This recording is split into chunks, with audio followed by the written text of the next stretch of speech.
Cousin Jared, we are winding down the Major League Baseball season. It doesn't seem possible. It does not. Next week is the last week of the regular season. No shows for the playoffs. If you want the playoff content, of course, you're going to have to be on Dub Club for that. That sign-up link to the show description. If you're with us at Dub Club, you also get access to the 3-hour college football show that Cousin Jared and you and I just recorded. I'm a little tired after that personally. Yeah, I feel like there's like an ergonomic reason why we shouldn't be doing 3-hour shows, but I'll take that up with the producers. There definitely is. Maybe HR. You should take it up with HR because that's not good. That definitely probably violates some company standard of some sort. Yeah, Jake was on yesterday, went 2-1 with the daytime picks. Two daytime games for Thursday. Cousin Jared, you are not allowing us to talk about either one of those games. You're just so concerned about picking winners that you don't care if people are entertained during the day or not. Hey, I gave people some day baseball the other day. Now I'm taking it back, and I'm going back to the nighttime. I'm done with the day baseball. It didn't treat me well, so let's go back to the night. No, we won the day game. That was good. We've just won so many baseball games. It's hard to keep track this year. This is true. This is true. Again, if you're interested in playoff stuff, all that's on Dub Club. If you're interested in weekend picks, projections, all that stuff over on Dub Club. Sign up link to the show description. Check that out if you haven't yet. Otherwise, we'll get to it here. 7:05 p.m. Eastern, the Braves at the Nationals. The Braves can win a baseball game, apparently. I don't know. Max Fried, Jake Irvin, the Braves are big favorites. They should be big favorites. Are you a little bit afraid to take the Braves as big favorites this time of year? Yes, I am. Does that mean you should or shouldn't take them? I honestly don't know. They only need to win so many more at this point. We mentioned in yesterday's show they wouldn't be, dying to win that game against the Phillies, and you could see they pulled Elder early enough. It was an easy win for our pitcher prop of the day. They've got plenty of chances here against weak teams to win. They'll win some of them by accident. They have a big pitching edge here. That's starter, reliever, on offense, big edge. The price is big. I don't know. Because what we do like is the under. We like under 9. Model projects 8.5. We have grades now for totals. Believe it or not, that is a new thing today. How does the grades on the totals, how does that make you feel? It makes me feel good. And I'm not just having to do my own eyeballing and everything else and guessing and assumptions and looking at, okay, well, he locked it in at this number. This is the best number available to me. How would that change things? So anyway, I really looking forward to that. Yeah, the grades I think are a good addition. I know people have been asking for it. It just kind of took a while to figure out how I wanted to handle that. Totals are tough because you're dealing with a different distribution. You're dealing with weird things happening on odd numbers because you can't finish a game 4-4. So 9's more likely than 8 and 10, that sort of stuff. So it's took a while to figure out what to do. Be great on the under 9 here. It's about a half run differential, but we are going under a key number. So that's kind of why it gets that B grade designation, even though it's not the largest edge out there.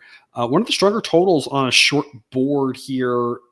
Hard to see the Nationals scoring a ton with weather in the temperature in the 60s on this one, a slight breeze blowing in. You do have a hitter-friendly ballpark, but that's going to be completely wiped out by this weather, and it's also going to be wiped out by Max Fried. The Braves' offense has kind of disappeared at times. If it disappears, this under is going to be easy. Even if it doesn't disappear, the Braves could easily win this game, something like 7-1, 7-2. Get that push protection on that 9. It's got some value here. B grade under 9. Cousin Jared, what's your take on this one? My take on this one is look at that starter rating for Max Fried, a nice 69. And the thing is, the Nationals offense also not very good, only getting a 74. And so I'd say late in the season, everybody's liking these games ending quickly. I've noticed some of the games have seemingly have been flying by as of recent. So I really like your analysis there. Braves win this one 6-2 in a nice tidy 2 hours and 39 minutes.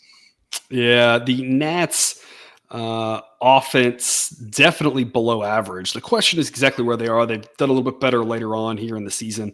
If you look at something like when WRC plus, they get a 91 on the season for that, and I think the WRC plus is really kind of like skewed a little bit awkwardly because the Rockies are so terrible. It's kind of hard to know where they fall in the bottom.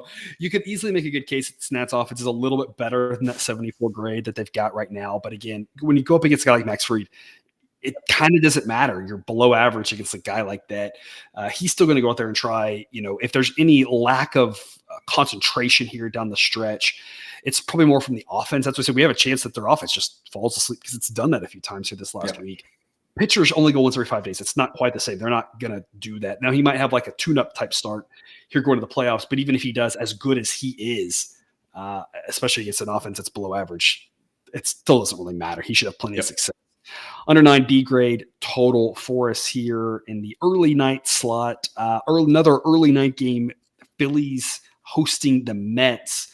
Phillies continue to play fairly well. Mets, trying to play spoiler here in a game that has more discrepancies pitching. Not as much hitting, but what I will point out with the Mets, they're very left-handed heavy. They're facing a lefty in Ranger Suarez. Their left-handed offensive rating drops to a 93.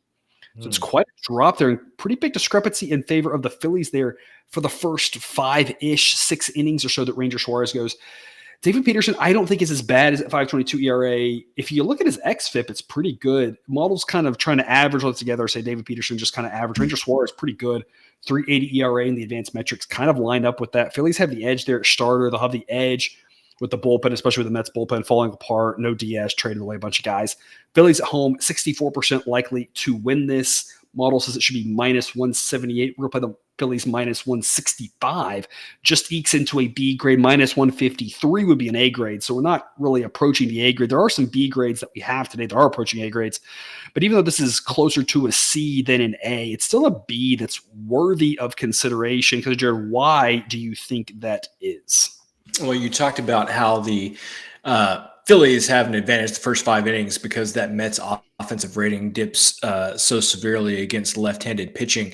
The other thing I would say, though, is when you get past those first 5 innings, then you get to the Mets bullpen, which is a 116. So it's almost like you just shift where the advantage is a little bit. Yeah, exactly. And so then the Mets relievers have not been great either. So for me, this is mainly about the starting pitching mismatch and then how bad that Mets bullpen has been of recent. I think the Phillies, even though, like you mentioned, maybe not like a super strong play according to Sideline, I think there's still plenty of value here. Yeah, we're expecting about half the runs to come in the 6th through 9th inning, knowing that there might only be 3.5 innings there. We're expecting half the runs to come in 3.5 innings versus the first 5. And I think it's a testament to Phillies, it should be Mets offense, not as good early on against Suarez. And then again, when the Mets offense looks better later against a righty potentially, the Mets bullpen will then get worse. So either way, the Phillies will have a good edge from innings 1 through 9. It's just going to be a little bit more pitching heavy than a little bit more pitching heavy for the other reason, right? More disadvantage Mets on the pitching.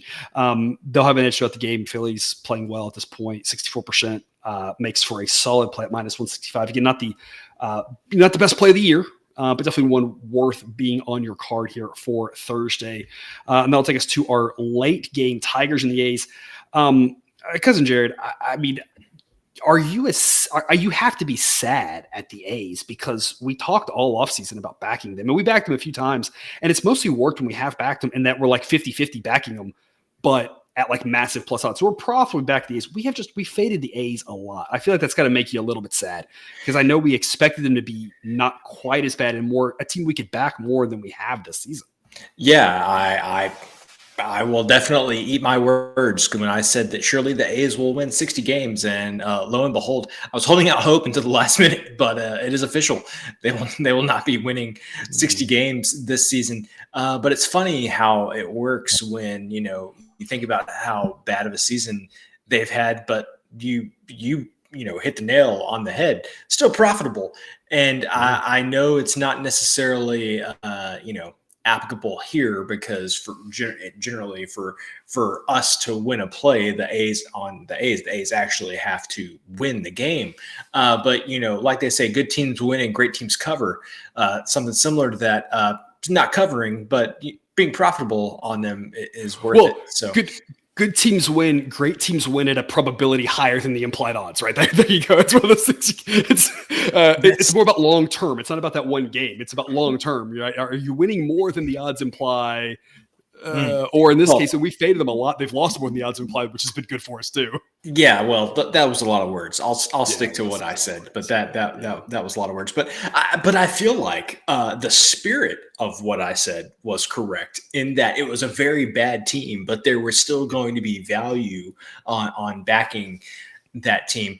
But yeah, this ain't one of them times because this is a huge starting pitcher mismatch, and so definitely love the Tigers here. Skubal, I have been impressed with what I have seen from him the past. Tariq Skubal, whatever. Look at that grade, 75. I mean, I can't believe that.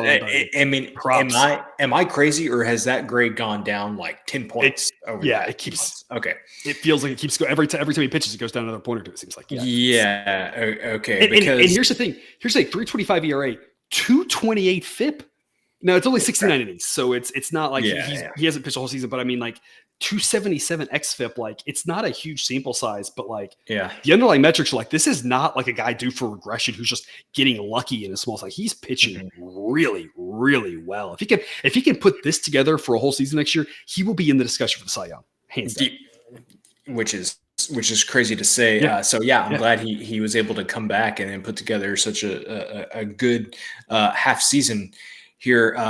This is just all about being a huge starting pitching mismatch for me. You go and try to find the biggest one on the board, and I found the two biggest one on the boards, and I took the under in one of them, and then I took the Tigers to win against a terrible A's team. And so, that's basically it for me. Starting pitching mismatch, and then I get to go up against the A's bullpen. Similar to the Phillies game, -172 just ekes into the B grade. -158 would be the A grade model. Says the Tigers win 65% of the time. That the correct price should be -184. Enough value to be worth a play here.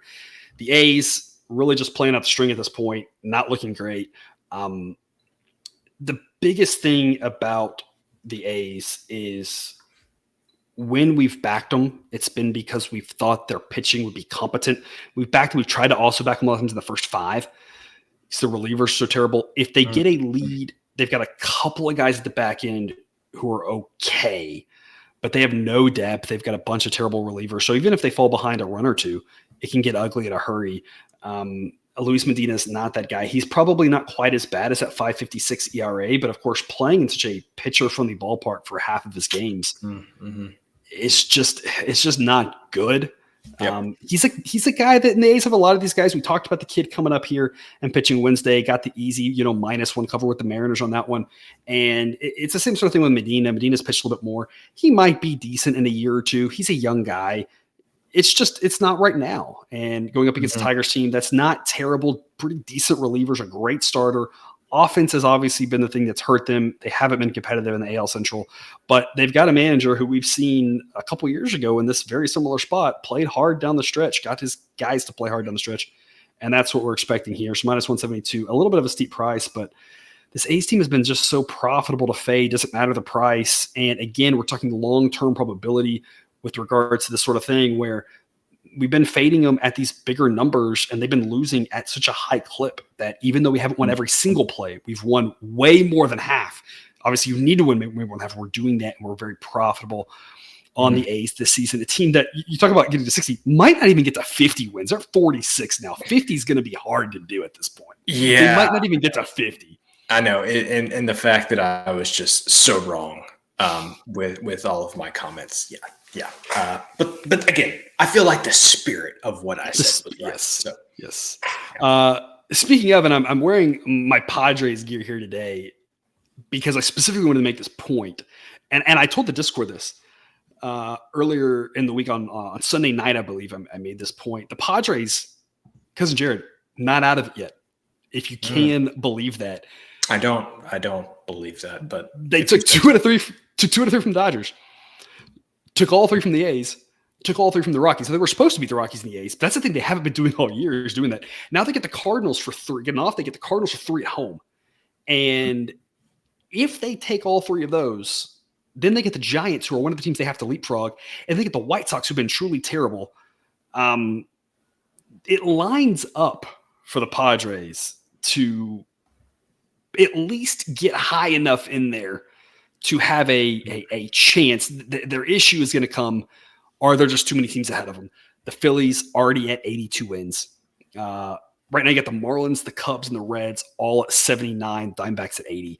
They're going to need some help at this point. They put themselves in too big of a hole. But I just think it's hilarious that the Padres, who've been one of the better teams in baseball this season with just terrible luck, and you can look at that with the run differential. We've long known the run differential is a better predictor of success than anything else. You see a team like the Reds with a minus 45 run differential at 79 wins. Marlins minus 37 at 79 wins.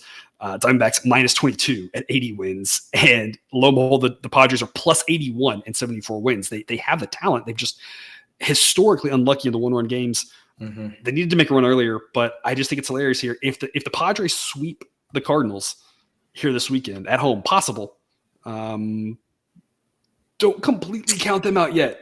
It's my hot take for the week. Don't completely count them out yet. Yeah, and I remember coming on the show probably like in June sometime and being like, hey, the Padres have had like this awful hitting with runners in scoring position. That can't persist for the entire season. And lo and behold. It at least has for 140 some odd games. Yeah. And so anyway, they've played much better in September, right? They started the month taking 3 from the Giants. They lost 2 out of 3 to the Astros. The Astros are up and down. They lost 2 out of 3 to, I don't remember who else. Someone was good, and then played well against the Dodgers, and then now winning 6 in a row here.